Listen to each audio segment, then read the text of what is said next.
The year is 1220. The mighty Khwarazmian Empire, stretching across Persia and Central Asia, is about to face a storm from the east unlike anything the world has ever seen. This is the story of the Mongol invasion and the tragic fall of one of the greatest cities of its time, Samarkand. It all started with a caravan. Genghis Khan, seeking to establish trade relations, sent a delegation to the Khwarazmian frontier city of Otrar. But the governor, Inalkik, suspicious of spies, made a fatal mistake.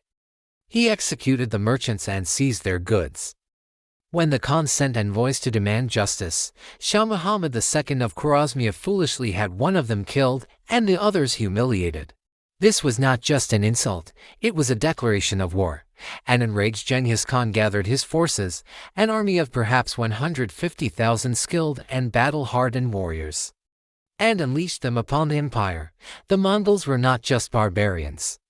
They were masters of strategy and psychological warfare. They swept across the land, employing feigned retreats, brilliant flanking maneuvers, and terrifying siege tactics. Cities that resisted were razed to the ground, their populations annihilated. The great city of Bukhara fell, its famous library burned. A beacon of knowledge extinguished forever. The Shah, a man who commanded an army far larger than the Khan's, was paralyzed by fear and indecision.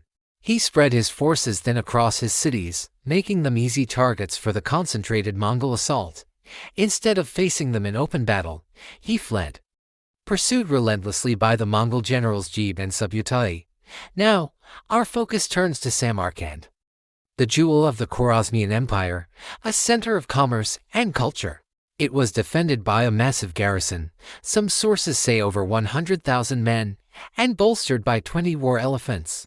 The city's walls were formidable, its people defiant. Genghis Khan himself, along with his sons Chagatai and Gagedai, laid siege to this magnificent prize.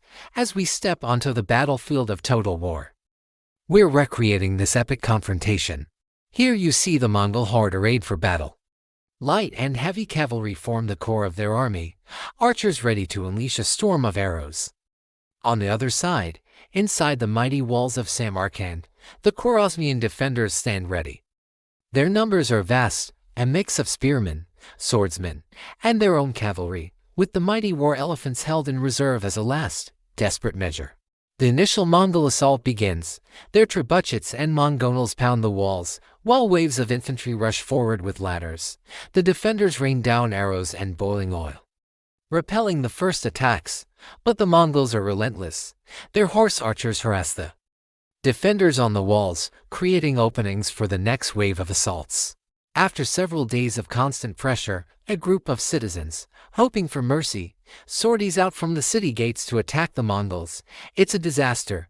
They are quickly surrounded and slaughtered. This act of desperation weakens the defense and shatters morale. Seizing the opportunity, the Mongols launch an all-out assault. They breach the gates and pour into the city. The fighting is brutal, street by street, house by house. The Khwarazmian garrison, despite their numerical superiority, is outmaneuvered and outfought by the disciplined Mongol warriors. In a final, desperate gambit, the defenders unleash their war elephants. These colossal beasts charge through the streets, temporarily halting the Mongol advance.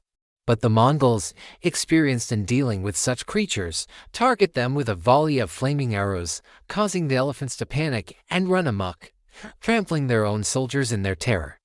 The city's main citadel, where the staunchest defenders made their last stand, held out for only a few more days before it too was overwhelmed. The fall of Samarkand was complete. According to the chroniclers, the city was plundered, and its population suffered a terrible fate. Genghis Khan, however, spared the artisans and craftsmen, recognizing their value, and deported them to Mongolia to serve the growing empire. The fall of Samarkand was a critical moment in the Mongol conquest of Persia. It demonstrated the futility of static defense against the mobile and innovative Mongol army. Shah Muhammad II would later die a broken man on a desolate island in the Caspian Sea, his vast empire crumbling around him. The Mongol storm had reshaped the map of the world forever. I hope you enjoyed this historical battle simulation. It's a stark reminder of how strategy, discipline, and sheer will can overcome even the greatest of odds.